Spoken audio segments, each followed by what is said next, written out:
الحمد لله رب العالمين، إلهي ما أجل شأنك وما أعظم سلطانك، لك التسبيح والعظمة، ولك الملك والقدرة، ولك الحمد والقوة. سبحانك تقضي بعلم وتعفو بحلم، تعلم ما تكن الصدور وترى ما وراء الصدور. أنت الرحيم بخلقك، الرؤوف بعبادك. من تكلم منا سمعت نطقه، ومن سكت علمت سره، ومن عاش فعليك رزقه، ومن مات فإليك منقلبه. يا رب رضاك خير من الدنيا وما فيها. يا مالك النفس قاصيها ودانيها، ليس للروح آمال تحققها سوى رضاك فما أقصى أمانيها. نظرة منك يا سؤلي ويا أملي، أحب إلي من الدنيا وما فيها. وأشهد أن لا إله إلا الله. من أحب لقاء الله أحب الله لقاءه. قيل لأبي ذر الغفاري ذات يوم يا أبا ذر، ماذا أحببت من الدنيا؟ فقال كلمة لا تخطر على بال أحد منا. فقال أحببت من الدنيا ثلاثة أشياء: الجوع والمرض والموت. فقالوا يا أبا ذر كيف تحبهم مع أن الناس تكرههم؟ فقال لأنني إذا جعت رق قلبي، وإذا مرضت خف ذنبي، وإذا مت لقيت ربي. لذلك يقول تعالى في حديث القدسي: إذا بلغ عبدي 40 سنة كفيته شر البلايا الثلاث: الجنون والجزام والبرص. فإذا بلغ عبدي 50 سنة حاسبته حسابا يسيرا. فإذا بلغ 60 سنة حببته للملائكة. فإذا بلغ 70 سنة حببته الإنابة إليك. فإذا بلغ 80 سنة كتبت له حسناته وطرحت عنه سيئاته. فإذا بلغ 90 سنة نودي في السماء: هذا أسير الله في أرضه وشفع يوم القيامة، وكتبت له مثل ما كان يعمل في صحته من الحسنات. فإذا بقيت عليه سيئة واحدة طرحتها عنه حتى يلقاني كيوم ولدته أمه. منح وعطايا.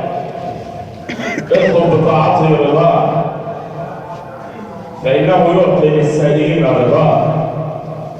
هو أول، هو آخر، هو ظاهر، ليس العيون طراء. وأشهد أن سيدنا ونبينا وعظيمنا محمدا عبده ورسوله. يأتي إليه قتادة بن النعمان الأنصاري، وقتادة كان من الرماة المشهورين، شهد بدرا مع النبي صلى الله عليه وسلم. فلما كان في غزوة أحد أصيبت عينه بسهم فسالت على خده سقطت. فماذا يفعل؟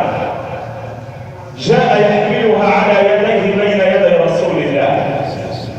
تخيل الموقف، المنظر: رجل أصيب بسهم في عينه فذهب إلى الطبيب المحمدي يحملها على يديه هكذا، وقال النبي له: يا قتادة ما هذا؟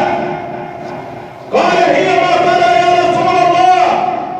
قال: يا قتادة إن شئت صبرت ولك الجنة، وإن شئت رددته عليك ودعوت الله ألا تفقد منها شيئا بعد اليوم. يوم قتادة الدنيا وقت في القلوب. قال: يا رسول الله إن الجنة لجزاء جليل،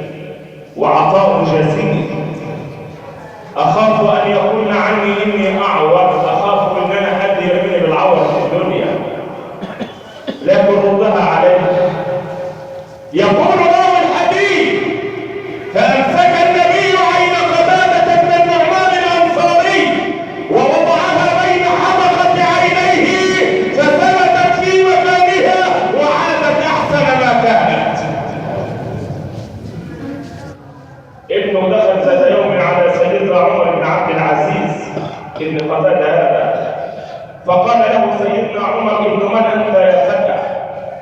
فقال له: أنا ابن الذي سالت على الخد عينه فردت بكف المصطفى أحسن الرد، فعادت بأحسن ما كان حالها، فيا حسن العين ويا حسن الذي رد. صلوا عليه. اللهم صل وسلم وبارك عليه وعلى آله وأصحابه الطيبين الطاهرين. يا أيها الذين آمنوا اتقوا الله حق تقاته ولا تموتن إلا وأنتم مسلمون. أما بعد، إلى أين الوجهة اليوم يا شيخ؟ إلى الآية الواحدة بعد 100 من سورة يونس، والتي قال فيها مولانا: قل انظروا ماذا في السماوات والأرض وما تغني الآيات والنذر عن قوم لا يؤمنون. عن التفكر في ملك الله وملكوته، أيسر طريق إلى وجود الله وأيسر طريق إلى معرفة العبد لربه التفكر في ملك الله وملكوته. نعم، ولما اخترت هذا الموضوع لله؟ نظرا لما تناقلته وسائل الإعلام على قنواتها في الفترة الأخيرة، عندما أجدهم يستضيفون شبابا قد ارتد عن الإسلام وألحد ينكر وجود الله في الكون. وأنا أقول إن هذا من صور الإفساد في الأرض. ماذا يقصد الإعلام بهذا؟ أيريد أن يضع السم في العسل؟ ما كفى ما كان في الإسلام. ماذا يقصد بهذا؟ أيريد أن يخرب عقول الشباب ويزعزع عقيدتهم أكثر ما هي متزعزعة الآن. ماذا يريد الآن؟ حتى ضاع الشباب وتاه بين أفلام مهجورة وأفلام مسعورة مسمومة، ولا حول ولا قوة إلا بالله. يستضيف شاب على قنواته والشاب يظهر في كل القنوات وكأنه مدفوع وكأنه مأجور، ولكن العيب ليس فيه، إن العيب في إعلامنا الذي يستضيف هذا الكافر. وإذا أتى بعالم ليحاجه يأتي بأناس لا نسمع عنهم شيئا، لا يسمنون ولا يغنون من جوع، وتسمع المناظرة والمحاورة وكأنك تتقلى على جحيم من نار لأنك عاجز عن الرد. وأنا أقول لهم: اتقوا الله في شبابنا، كفى ما كان فحالنا ما يرضى به إنسان، كفى ما كان فحالنا ما يرضى به الواحد الديان، كفى وضع السم في العسل. في الإسلام مش ناقص والله. منذ أيام قلائل خرج علينا من يشكل في السوابق. طب انت بتزعل الكلام ده؟ انا عايز اعرف لمصلحه من هذا.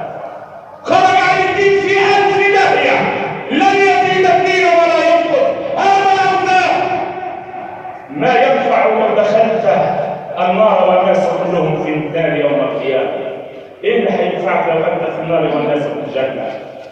ماذا تقصد بهذا؟ واحد يظهر ويشكك في السوابق، يطعن في صحيح البخاري تارة، وتارة ينكر عذاب القبر، وآخر يأتي اليوم لينكر وجود الله. لماذا كل هذه القضايا في وقت واحد؟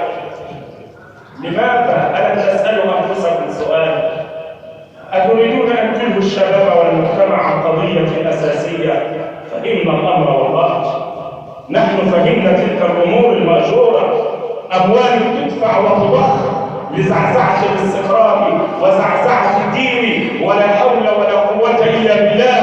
يريدون أن يطفئوا نور الله بأفواههم ويأبى الله إلا أن يتم نوره ولو كره الكافرون. يا زائر القبر الحبيب الهادي، أبلغ رسول الله شوق فؤادي، إني بحبك يا رسول الله متيم، وزيارتي إياك كل مراد. دينك يا رسول الله ليس في حاجة إلى هذا وبريء منها. فرأيت من الواجب عليك أن أرد على هذا الملحد الذي ينكر وجود الله بأدلة نقلية وأدلة عقلية. وإن كان الله لا يحتاج إلى دليل في كونه. فجعلت موضوعي التفكر في خلق الله وملكوته أيسر طريق إلى معرفة العبد بربه، أن للكون إلها صانعا له، وخصوصا ونحن في هذا الزمان الذي كثرت فيه الأهوال ورانت فيه الغفلة على العقول والأفكار، وخيمت باب الظلام على الشهوات فقطعها عن الله وأفسد فيها الفطرة السليمة. لذلك كان نبيكم لا يكف عن التفكر في ملك الله، ولا يغفل عن التأمل في ملكوته، ولا يهمل النظر في آياته طرفة عين. ولم لا؟ وهو القائل: أعطوا أعينكم حظها من العبادة. قالوا: وما حظ العين من العبادة يا رسول الله؟ قال: النظر في كتاب الله والتفكر في ملك الله. أين العلم؟ ويقول تعالى في حديث القدسي: على العاقل أن يكون وقته 3 ساعات، ساعة يناجي فيها ربه ويفكر فيها في ملكه، وساعة يجمع فيها طعامه وشرابه، وساعة يخلو فيها بنفسه. انت عارف سيدنا لقمان الحكيم مع ان الله ذكره في القرآن، تخيل ان هو كان عبد، كان لقمان عبدا حبشيا، ومع ذلك كان يجلس وحده فيتعجب سيده منه ويقول له: يا لقمان لم لا تجالس الناس؟ فكان يقول: يا سيدي لأن طول الوحدة أدوم للفكر، وطول الفكر طريق إلى الجنة، والله لو فكر الناس في عظمة الله ما عصوه طرفة عين. خرج سيدنا النبي على عبد الله بن عمر مع الصحابة ذات يوم، فقال لهم: ماذا تصنعون؟ قالوا: نفكر في الملك والملكوت يا رسول الله. فقال النبي: تفكروا في ملك الله ولا تتفكروا في ذات الله، فإنه لا تحيط به الفكرة. إن الله خلق أرضا بيضاء بجانب أرض العرب يقال لها البيضاء، تقطعها الشمس في 40 يوما، ففيه الخلق ما عصوا الله طرفة عين. فقال عبد الله بن عمر: وأين إبليس منهم يا رسول الله؟ فقال النبي: والله ما علموا بإبليس خلق أم لا إلى الآن. قال: يا رسول الله أهم من بني آدم؟ قال: ما علموا بآدم خلق إلى الآن، إنه مما أعده الله في سر غيبه المكنون، إنما أمره إذا أراد شيئا أن يقول له كن فيقول. تلك الطبيعة. قف بنا يا سالم حتى أريك بديع صنع الباري. الأرض حولك والسماء اهتزتا لروائع الآيات والآثار.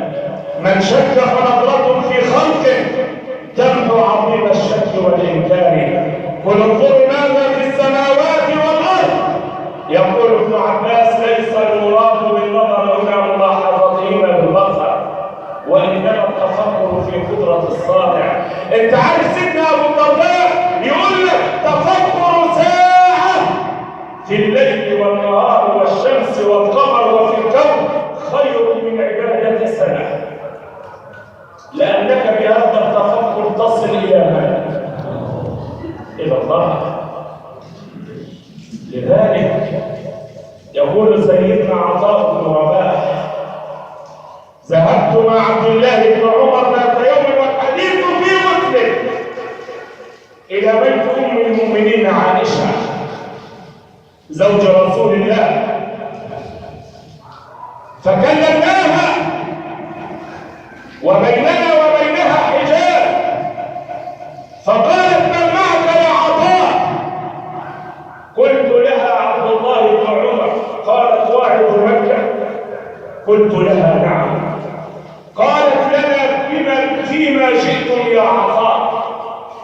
فقال لها: جئنا نسألك عن أعجب شيء رأيتيه من رسول الله.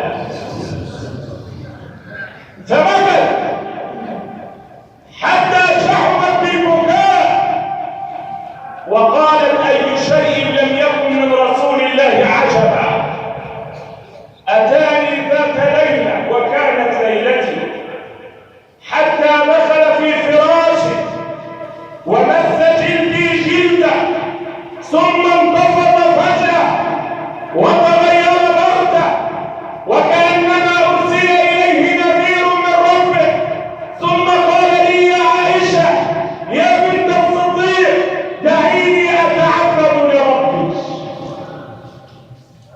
فقلت يا رسول الله إني أحبك وأتمنى قربك، ولكن أوثر هواك وأتمنى رضاك. فأذنت له فقام إلى قربة الماء وجعل يتوضأ المصطفى صلى الله عليه وسلم، والظلام بارز والشتاء قارس، ووقف يصلي بين يدي الله حتى بكى وابتلت لحيته خوفا من عذابه وطمعا في مغفرته وشوقا إلى جنته وسعيا إلى رضوانه. وما ظل هكذا حتى قبيل الفجر بلحظات يبكي ويتضرع إلى من؟ إلى الله.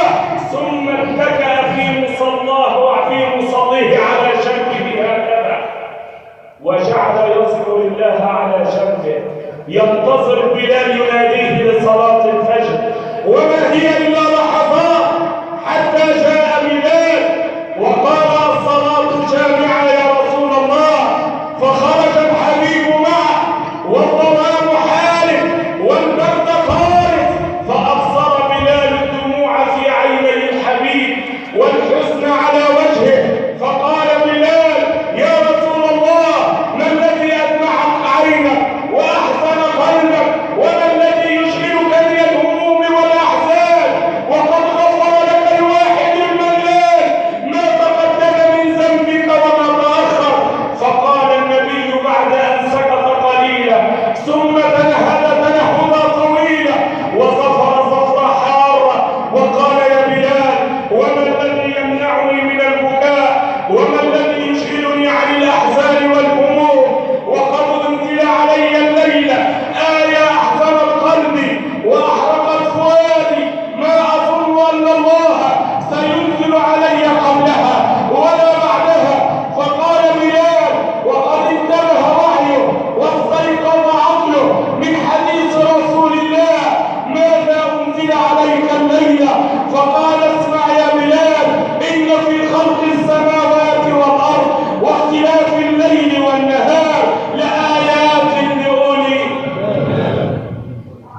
الألباب الذين يذكرون الله قياما وقعودا وعلى جنوبهم ويتفكرون في خلق السماوات والأرض ربنا ما خلقت هذا باطلا سبحانك فقنا عذاب النار. فويل لمن قرأ هذه الآية ولم يتدبر في خلق السماوات والأرض ولم يتأمل ما خلق الله في كونه وما أوجده لعباده من منح وعطاء. فسبحان من خلق الدنيا بما فيها هو الذي خلق السماء بغير عمل فمن الذي رفعها؟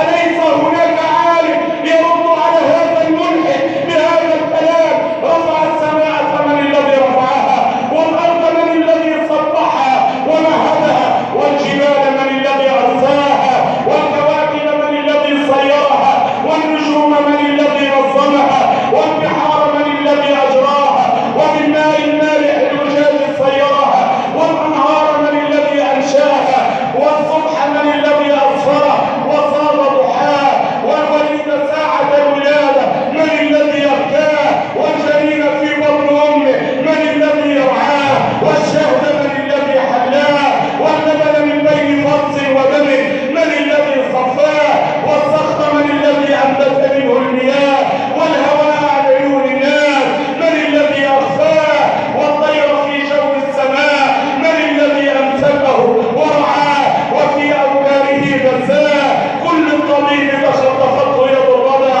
يا شافي الأمراض من أرضاك وكل الصحيح يموت لا من علة من يا صحيح بالمنايا دهاك وكل المريض يعيش كل المريض نجا وعافية بعدما عجزت فنون الطب من الذي عافاك وكل الجنين يعيش معزولا بلا راعي ولا مرعى من الذي يرعاك وإذ قال الثعبان ينفس سمه واسأله من ذا بالسموم حشاك واسأله يا ثعبان كيف تعيش أو تحيا وهذا السم يملأ فاك واسأل بطون النحل كيف تكاثر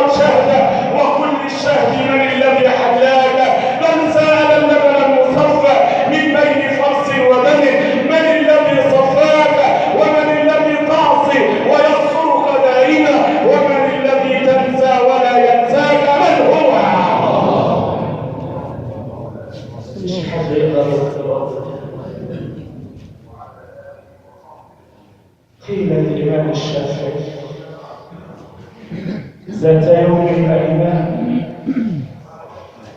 ما الدليل على وجود الله يا شافعي؟ تعرف الشافعي وذلك الشيء الخسيس العقلي.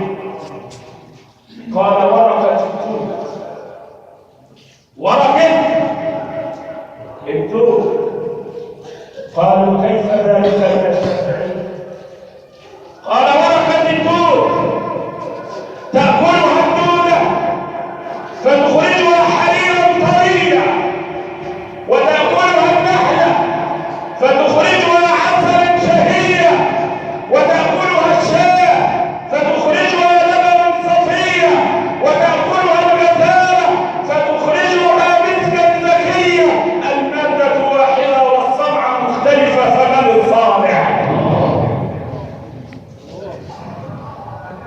الإمام مالك سئل هو الأرض ما الدليل على وجود الله يا مالك؟ أنا مش عارف الناس ما بتقراش هذه بالظبط. وهي المسألة يا رب الإسلام بكل صور. الله يا رب احنا وصلنا لدرجة حتى إذا استيأس الرسل وظنوا أنهم قد كذبوا. الله العظيم الإسلام يحارب بكل صوره وبكل ألوانه. انتهت الشيوعية والدور على الإسلام الآن. ما الدليل على وجود الله يا مالك؟ فقال الأدلة أمامكم كثيرة، أما تنظرون إلى اختلاف الناس في صورهم وأصواتهم وتركيبهم وألوانهم مع أن أباهم واحد وكلهم من تراب، كيف جاءوا مختلفين في الطول والعرض وفي الصوت والصور، متباينين في الأصوات والنغمات؟ أليس هذا دليل على وجود الله؟ ونزيد على ما قاله الإمام مالك ما توصل إليه العلم الحديث، أنك لا تجد اثنان في الكون كله تتفق رسمة بصمتهم في رسم واحد. شفت ايه بصمتهم واحد مهما كان الناس ملايين. وهذا مصداقا لقول الله ومن آياته خلق السماوات والأرض واختلاف ألسنتكم وألوانكم إن في ذلك لآيات للعالمين. تأمل في نبات الأرض وانظر إلى آثار ما صنع المليك، عيون من لجين شاخصات بأبصار والنبذة سبيل على قضيب الزبرجة شاهدات بأن الله ليس له شريك. والله الذي لا إله غيره لو سألت العالم كله من عرشه إلى فرشه ومن ذراته إلى مجراته لشهد لك شهادة صدق أني مخلوق للواحد الديان. فيا عجبا كيف يعصى الإله أم كيف يجحده الجاحد، وفي كل شيء آية تدل على أنه الواحد وحد الله. وقيل لسيدنا جعفر الصادق رضي الله عنه جاءه رجل من الملاحدة ذات يوم كهذا الذي أتى في وسائل الإعلام ينكر وجود الله ويقول يا إمام أريد منك أن تقيم دليلا واحدا على وجود الله، بس بشرط ألا تأتيني بكلام من كتاب الله ولا من سنة محمد بن عبد الله. أريد دليلا يعتمد على دقة الفهم. أنا مش عاوز أدلة نقلية، أنا عاوز دليل عقلي. وإذا بجعفر الصادق رضي الله عنه يقول له يا هذا هل ركبت البحر ذات يوم؟ قال نعم. قال هل عصفت بالسفينة التي كنت تركبها الريح حتى أوشكت على الغرق وتقاذفتها الأمواج؟ قال نعم. قال له هل انقطع رجاؤك آنذاك في أن تسلم هذه السفينة وأن الملاحين قد عجزوا عن إغراقها؟ قال له نعم. قال له هل تطلعت نفسك آنذاك في قرارة نفسك إلى من ينجيك من هذا الهول ويأخذ بيدك من هذا الهلاك؟ قال له نعم. قال إن الذي تطلعت إليه نفسك هو الله.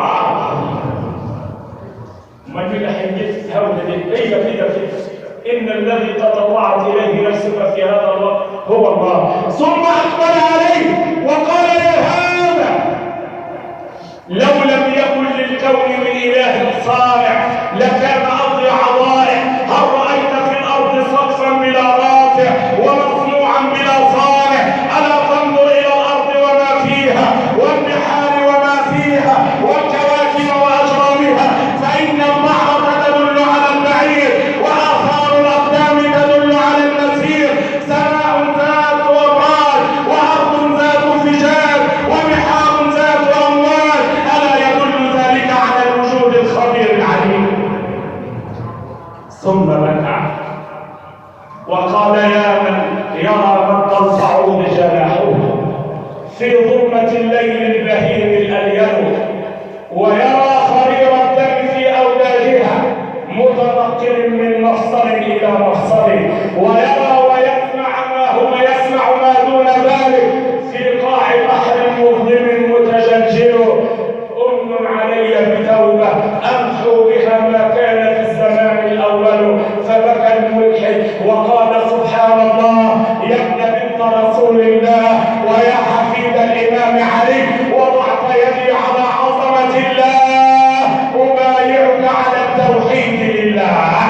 ثم مشى وهو يقول لا خلت الأرض من آل بيت رسول الله ففيهم معدن الرسالة وأسرار النبوة إلى يوم الدين. يقول الحبيب صلى الله عليه وسلم تفكروا في خلق الله ولا تتفكروا في ذاته فتهلكوا. والذي قال هذا قال التائب حبيب الرحمن والتائب من الذنب كما لا ذنب. ادعوا الله وانتم هناك في جنة. الحمد لله رب العالمين والعاقبة للمتقين ولا عدوان إلا على الظالمين، وأشهد أن لا إله إلا الله وحده ولي الصالحين، وأشهد أن سيدنا ونبينا وعظمنا محمد رسول رب العالمين وعلى آله وأصحابه الطيبين الطاهرين. أما بعد، أقول لكم جميعا مهما أتيتم ببراهين ومهما حشدتم الأدلة على وجود الله لن تستطيعوا أن تطيعوا هذا الملحد لعله أن يرجع عن رأيه أو تجعلوا هذا الصديق يؤمن بالله، لأن أولئك قوم تبع الله على قلوبهم. وصدق الله إذ يقول ذلك بأنهم استحبوا الحياة الدنيا على الآخرة وأن الله لا يهدي القوم الكافرين. قيل لرابعة ذات يوم يا رابعة كيف عرفت الله؟ فقالت كلمة بسيطة، قالت سبحان الله إن الصباح أغنى عن المصباح. ثم أنشدت تقول ولقد جعلتك في الفؤاد محدثي وأبحت جسمي لمن أراد جلوسي، فالجسم مني للجليس مؤنس وحبيب قلبي في الفؤاد أنيسي. وقيل يا أحد الصالحين ما الدليل على وجود الله وبما عرفت ربك؟ قال عرفت ربي بالنحلة إحدى طرفيها عسل وفي الأخرى إبر بقدرة من؟ محدش يقدر يروح لرب ده يا جماعة. وقيل يا أبي بكر يا أبا بكر كيف عرفت ربك؟ فقال كلام فيه فلسفة، ولكن هي لا فلسفة وإنما حكمة. قال عرفت ربي بربي ولولا ربي ما عرفت ربي. ده الكلام ده عاوز ينشرح والله. عرفت ربي بربي ولولا ربي ما عرفت ربي. وقيل للإمام علي يا علي صف لنا ربك، فقال سبحان ربي لا يدرك بالحواس ولا يقاس بالقياس، فوق كل شيء وهو في كل شيء لا كشيء في شيء ليس كمثله شيء وهو السميع البصير. مش حد يرد الرد ده يا جماعه، ما بتجيب يرد. قيل يا علي هل رايت ربك؟ قال كيف أعبد ما لا أرى، إزاي أعبد واحد ما شفتوش أو حد ما شفتوش؟ فأقول له كيف رأيت ربك يا علي؟ فقال سيدنا علي إذا كانت العيون لا تدركه بمشاهدة العيان فإن القلب يدركه بحقيقة الإيمان. يأتي رجل من الملاحدة إلى أبي حنيفة أستاذ علم الرقص، والناس كلهم عيال على أبي حنيفة كما قال مالك والشافعي، ملحد ينكر وجود الله، فيقول يا أبا حنيفة هل رأيت ربك؟ فقال أبو حنيفة سبحان ربي لا تدركه الأبصار. قال هل لمست ربك وهل شممت ربك؟ قال نعم. قال وكيف دللت على ذلك؟ يوم أبو حنيفة يوجه إليه السؤال ويقول له قل لي ألك عقل؟ قال له نعم. قال هل رأيت عقلك؟ قال لا. هل شممت عقلك؟ قال لا. هل لمست عقلك؟ قال لا. قال فأين هو؟ قال موجود. قال أبو حنيفة فالله موجود ولكن لا تحويه الأقطار ولا تدركه الأبصار ولا يؤثر فيه الليل والنهار وهو الواحد القهار.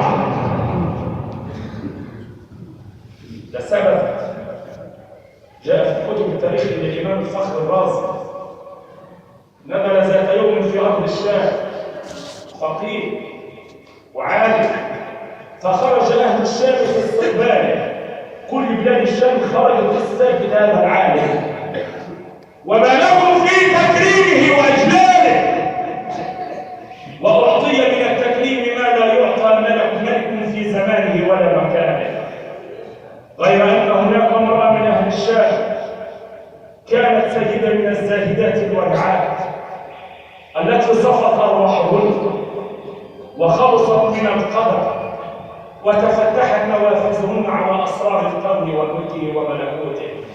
قالت يا هشام لما هذه الضجة وفيما هذا الاحتفال؟ قالوا لها عالم من علماء الأمة جاء لزيارة أرضنا، عالم استطاع أن يقيم على وجود الله ألف دليل عقلي. فقالت المرأة في وقار الزهاد وصفاء العارفين والله الذي لا إله غيره لو أن الفخر الرازي عرف الله حق المعرفة ما احتاج إلى دليل واحد من هذه الأدلة. ثم بكت وقالت إلهي كيف يستدل عليك بما هو في الوجود مفتقر إليه؟ إلهي متى غبت عني حتى تحتاج إلى دليل يدل عليه؟ إلهي متى بعدت حتى تحتاج إلى الأخبار التي توصلنا إليه؟ عبدت لعبد لم يراك، عميت عين لم تراك عليها رقيبا، وخسرت صفقة عبد لم يجعل لك من حبه نصيبا. فلما وصل الكلام إلى فخر الرازي لم يعد قولها، ألم ينكر نقدها، بل قال في إجلال العالمين اعذروا تلك المرأة فنحن قوم ننظر إلى الله بدون حجاب، أما هؤلاء ينظرون إلى الله بلا حجاب. قلوب العارفين لها عيون طرف لا يرى للناظرين، وأجنحة تطير بغير كل شيء إلى ملكوت الله رب العالمين. اسمحوا لي الآن أن ننتقل نقلة قبل الأخيرة تلك المرة لنعيش مع الإمام جعفر الصادق أيضا عندما جاءه 100 من الملاحدة ينكرون وجود الله لإقامة الحجة على أن في الكون ليس فيه إله، ولكن سمعوني توحيد الله. لابد نثبت عقول الشباب يا جماعة والله، لابد أن يكون الداعية مهتما بقضايا عصره. جاء من الملاحدة إلى الإمام جعفر وقال له يا إمام أسئلة فيها مقر، في أي سنة ولد ربك؟ لو أنت منها هتندب على طول الولد سنة 1800 ولا مليون سنة، على طول عاوز يسأل كده على طول. انت عارف الامام جعفر قال لهم ايه؟ قال لهم ربي لم يولد والا كان له ابوان فقل هو الله احد. في اي سنه وجد ربك يا جعفر؟ قال ربي موجود قبل الازمنه والدهور لا اول لوجوده. قالوا انت حتى كلنا كده نريد ضربا من الامثله من الواقع، عاوزين ضرب من الامثله في الواقع الطبيعي. فقال لهم الامام جعفر اخبروني بربكم ماذا قبل العدد 4 الحسابي؟ قالوا له 3. قال لهم ماذا قبل العدد 3؟ 2. ماذا قبل العدد 2؟ قالوا 1. قالوا ماذا قبل العدد 1؟ قالوا لا أول له لا شيء قبله. فقال لهم إذا كان العدد الحسابي لا أول له فما بالكم بالواحد الحقيقي؟ يا جعفر في أي شيء يتجه نور وجه ربك؟ فقال لي ابن جعفر لو أحضرنا مصباح في حجرة مظلمة، انت جبت لمبة أو الناس أو أباجورة أي حاجة في أوضة مظلمة، أخبروني في أي جهة يتجه نور المصباح؟ يبقى لي جهة واحدة في الحجرة كلها. قال لهم إذا كان المصباح الصناعي الذي هو من صنعنا ليس له مكان مخصوص فما بالكم بنور السماوات والأرض؟ يا جعفر حدثنا عن ذات ربك، أهي صدق الحديد أم مائية سائلة كالماء أم غازية كالبخار والدخان؟ ربك أشد ليه صلب زي الحديد أم سائل زي الماء أم غازية زي البخار والدخان؟ فقال لهم سيدنا جعفر رضي الله عنه هل جلستم بمريض مشرك على الموت؟ قالوا يحضرنا واحد وهو يحضر. قالوا انظروا إلى حاله ماذا حدث بعد خروج الروح؟ قالوا له كان يتكلم فأصبح ساكتا وكان يتحرك فأصبح ساكنا. قال ما الذي غيره؟ قالوا له خروج الروح. قال لهم قد خرج الروح وأنتم جلوس؟ قالوا نعم. قال صفوا لي هذه الروح التي خرجت من الميت أمامكم. قالوا لا نستطيع وصفها ولا نقدر على وصفها. فقال لهم إذا كان الروح وهي مخلوقة لا تستطيعون أن تقدروا على وصفها أتريدون لي أن أقف على وصف الذات العليا؟ إن ذلك لشيء عجاب. يا جعفر في أي مكان يتجه ربك؟ ربك موجود في أي مكان. قال لهم لو أحضرنا كوبا من اللبن هل في هذا اللبن زبد في سمنه؟ قالوا له قال لهم في أي مكان يوجد زبد في كوب اللبن تعرف تجمعه لوحده؟ قالوا له لا، ده الزبد ينتشر في كل جزيئات اللبن في كله. قال لهم سبحان الله إذا كان الزبد وهو مخلوق ليس له مكان في كوب اللبن مخصوص أن يكون للذات العليا مكان دون مكان، فربي موجود في القوم قبل الزمان والمكان. قالوا له يا جعفر كيف يعذب الله الشيطان يوم القيامة بالنار مع أنه مخلوق من نار؟ شفت نار تعذب النار؟ ماذا يفعل جعفر الصادق سيدنا وإمامنا؟ وإذا به يأتي بطوبة من الطين ويرمي بها رأس زعيم الملاحدة في رأسه فيستغيث، فيقول له الإمام جعفر الصادق إن الطوبة من طين وابن آدم خلق من طين فكيف عذب الطين الطين؟ مش حد عن فوق الرضي يا جماعة. منوين في جنون شباب لك ومادة تجديد في المدارس غير أساسية.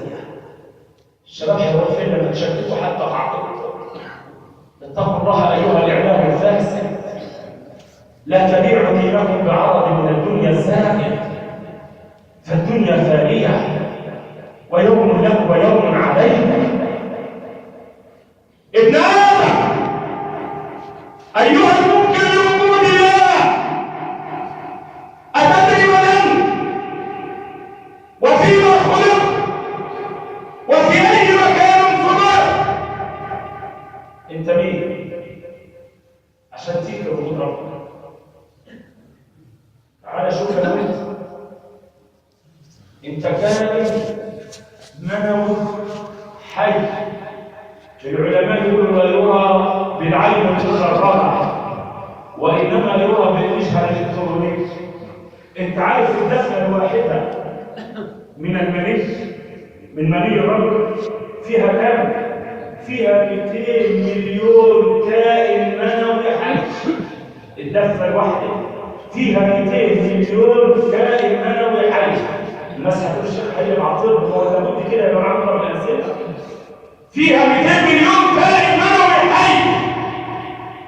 كل هذه الكائنات محكوم عليها بالفناء والعدم الا كائن ايه؟ واحد. كائن منوي واحد تحدى الله به البشريه. سبحانك يا رب، افرايتم ما تمنون اانتم تخلقونه ام نحن؟ سبحانك يا من بحال الفهم في قدرتك وتطلب النفس سنة طلعتك، تخفي عن الناس حسن صنعتك والقول كله في صنعتك. ذات كائن منوي حي واحد تحدى الله به البشريه من 200 مليون كائن. واحد يسأل لماذا هذا العدد؟ لما كان ربنا جعل في الدفة الواحدة كائن خلاص ليظهر لي ولك قول الله وإن من شيء إلا عندنا خزائنه وما ننزله إلا بقدر. أين ذهب هذا الكائن؟ ذهب إلى رحم امرأة. رحم ده أنت بتقول الكائن يرى بالعين المجردة، انطلق وذهب إلى رحم المرأة. ما شكل هذا الرحم؟ يقول علماء الطب انه يشبه الشكل العضلي على هيئه الكمثرى. انت عارف فكره الكمثرى؟ اهو الرحم بتاع الكون الذي ولدت فيه وصنعت فيه هكذا، طوله 7 سنتيمترات وعرضه 5 سنتيمترات. ده الرحم ضيق.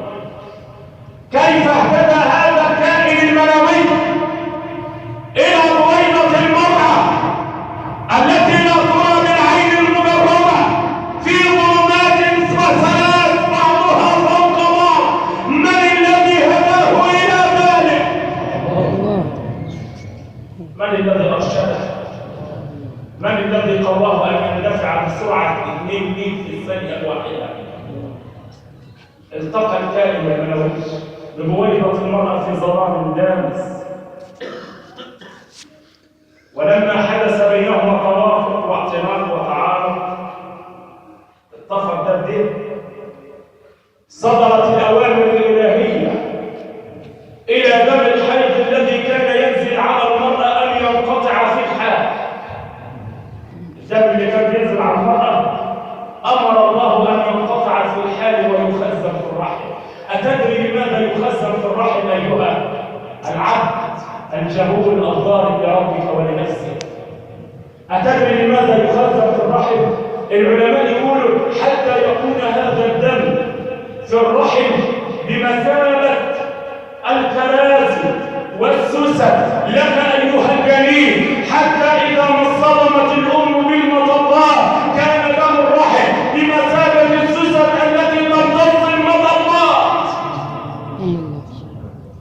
حتى لا تتألم وأنت جنين. وتيجي تقول لي الدليل على وجود الله، مين اللي بيعمل كده يا جماعه؟ وأمدك بالغذاء، جعل نفس الأم نفسا وزفير الأم هو زفيره. فلما وصلت 9 أشهر العلماء يقولوا يا جماعه ان درجه حراره الرحم ثابته في الصيف والشتاء، لا تتأثر بارتفاع درجة الحرارة ولا تتأثر ببرودة الشتاء إن العبد في تراث كن فيكون مصنع إله رباني. فلما أصبحت ضيفا ثقيلا في رحم أمك وصلت 7 أرتال يعني 3 كيلو 2 كيلو ونص، الرحم أصبح لا يتحمله. احنا قلنا طوله كده وعرضه كده على هيئة الكمثرى زي شيء طفل أو جنين وصل 3 كيلو. صدرت الأوامر الإلهية إلى الرحم أن يقلص عضلاته ليضفف بك إلى الدنيا الفانية. أخبروني بربكم، أي معبر هذا يتحمل مرور هذا الوزن؟ بل معبر ضيق ولا يستطيع أن يمر به طفل جنين عمره أو وزنه 3 كيلو أو 2 كيلو. من الذي هداه إلى الخروج منه؟ اقرأ قول الله تعالى: من أي شيء خلقه، من نطفة خلقه فقدره ثم السبيل. حاجة ما احنا بنقرأ القرآن عدى على آيات كده ولا إيه؟ يسره في الخروج من بطن أمه، ده وزنه كده والرحم كده، إزاي يعدي من هذا المنبر؟ نظر إلى الدنيا ابن آدم وهو جميل. وانظر إلى أطفال، تجد الطفل أول ما ينزل من بطن أمه ينزل قابضا يديه هكذا بيديه، يريد أن يجمع الدنيا من أول نزوله على الأرض. أنت الذي ولدتك أمك باكية والناس حولك يضحكون سرورا. اعمل إلى يوم تكون في يوم موتك إذا بكى ضاحكا مسرورا. تنزل قابضا هكذا على يديك تريد أن تجمع الدنيا. وانظر إلى حال هذا الجنين الذي جاء ينكر وجود ربه وهو يحتضر وهو ميت الآن، تراه باسطا يده هكذا ليعلنها للبشرية: كل من عليها.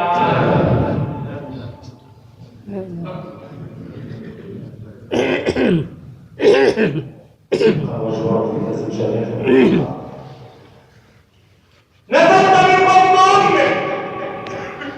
من الذي أمدك بالغذاء؟ جعل لبن الأم لك في ال7 أيام هو لونه أصفر لو اسأل الأمهات، هم اللي يعرفوا الكلام ده. تجد لبن الأم في7 أيام هو الأصفر اللون. العلماء يقولوا لأن الله جعل فيه مجموعة من المضادات الحيوية لتقوية جهاز المناعة عند الجنين. عند الجنين ليه أصفر؟ لأنه فيه مجموعة من الأدوية الإلهية لتقوي جهاز المناعة عند الجنين. أي طبيب هذا؟ إنه الذي قال على لسان إبراهيم: وإذا مرضت فهو يشفيه. أقول لكل مختار ولكل مفتري ولكل ممكن وجود الله: إن كنت تملك من الأمر شيئا فأعد الجنين إلى رحم أمه ثانية واحدة بعد الجنون. راجل وجدع رجع الجنين ده تاني إلى رحم أمه. أيها الجنود، يأتي إليه. والله يا سادة نحن نعيش جاهلية أشد من الجاهلية الأولى. يأتي الشباب وحكى ما الدليل على وجود الله يا شيخ؟ أنا سمعت قرأت التبشير، سمعت منين سمعت؟ وأصبحت الحاجات دي كأنها ذهب وخزي للمسلمين وضرب الإسلام منها. ولا حول ولا قوة إلا بالله. محدش قادر يفكر ده الحاجات دي تتخذ الأسئلة موجودة وتباع وتشترى. هم عايزين تختلف في كل بيت ليخزنوا فيه ما يريدون. وبالفعل أمور الشباب ولا حول ولا قوة إلا بالله. تنظر إلى الشاب كأنه يكون عظيم قد خرج من المقابر بعد النفخ كالصوت، طول الليل سهران عمال يخش على هذا وذاك وعمره ضائع ولا حول ولا قوة إلا بالله. أقول لكل شاب: هناك دليل واحد تقول لهؤلاء الملحدين إن هناك دليل اسمه دلالة الأثر على المؤثر. كل أثر لابد له من مؤثر، صح ولا لا؟ هناك دليل اسمه دليل التكوين. المكونات كونها بقدرته وبعلمه وإرادته. اسألوا علماء الكيمياء عن قانون النسب الثابتة. الماء مما يتكون يا علماء الكيمياء؟ يقول لك الماء بيتكون من جزيئين، جزيء اسمه الهيدروجين والثاني اسمه جزيء الاكسجين. ده احدهما مشتعل والاخر مقوي على الاشتعال. من الذي جعل من نباته النار ماء يطفئ النار؟ الدليل الثاني اسمه دليل الترابط. من الذي ربط بين هذه المكونات كلها رباطا وثيقا؟ اسالوا علماء الطبيعه مما يتكون الهواء. يقول لك يتكون الهواء من اكسجين ونيتروجين وبخار الماء وثاني اكسيد الكربون. انت عارف نسبه الاكسجين في الماء قد ايه؟ في الهواء قد ايه؟ يقول لك نسبه الاكسجين في الهواء 21%. من الذي حدد لها هذه المده؟ العدد. من اللي حدده؟ 21%. انت عارف علماء الطبيعه يقولون لو زاد نسبه الاكسجين في الهواء عن 21% لاحترقت المواد القابله للاشتعال على وجه الارض، ولو نقصت عن هذه العدد لاحترقت الكائنات كلها على وجه الارض. سبحان الله، ما ترى في خلق الرحمن من تفاوت. فارجع البصر هل ترى من فطور؟ يقولون اين الله؟ اين عجائبه؟ وكل ما في الكون هو كاتبه. عجائب ربي في الانام كثيره، ولكن ابن ادم لا شك جهله غالبه. من الذي علم الذئب اذا ينام؟ نام باحدى عينيه يغمض واحده ويفتح اخرى. من الذي علم الطاووس ان يلقي ريشه في فصل الخريف اذا القى الشجر ورقه، فاذا ما اكتسى الشجر بالورق اكتسى هو بالريش باذن الملك؟ من الذي علم العصفور اذا سقط فرخه من عشه ان يستغيث فلا يسمعه الطيور الا جاءوا حول الفرخ وجعلوا يحدثون له همه ونشاط حتى يطير معهم باذن من هذا كله. يعطيك علم اليقين ان ما من شيء في الوجود الا وهو يوحد باذن الملك المعبود. الشمس تزهر والقمر يسجد والبحار والشجر وان من شيء الا يسبح بحمده ولكن لا تفقهون تسبيحه الا انت ايها الجاهل ايها الظالم لنفسك ولربك. فسبحان من يدين له النجم في افقه، يدين له الفلك الدائر، يدين له الفرخ في عشه، ونسر السماء الجارح الكاسر، تدين الاذن في غابها، وظبي الفلا الشارد النافذ، تدين البحار وحيتانها، يدين المقدر والخاطر، كل العباد اليه رجوع، وفوق العباد هو القاهر. اسال الله العلي القدير الا يجعل هذا الجمع ذنبا غفارا. اللهم اغفر لنا ذنوبنا، اسرافنا في امرنا، سدد اقدامنا، انصرنا على من عادانا. يا رب ان كان الجميع تبرأ من دين محمد بن عبد الله فنحن بريئون منه. لا تحاسبنا على فعله يا الله، لا تؤاخذنا بما فعل السفهاء منا، لا تحرمنا خير ما عندك من سوء ما عندنا. اللهم ارحمنا فانك بنا راحم.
يرحمني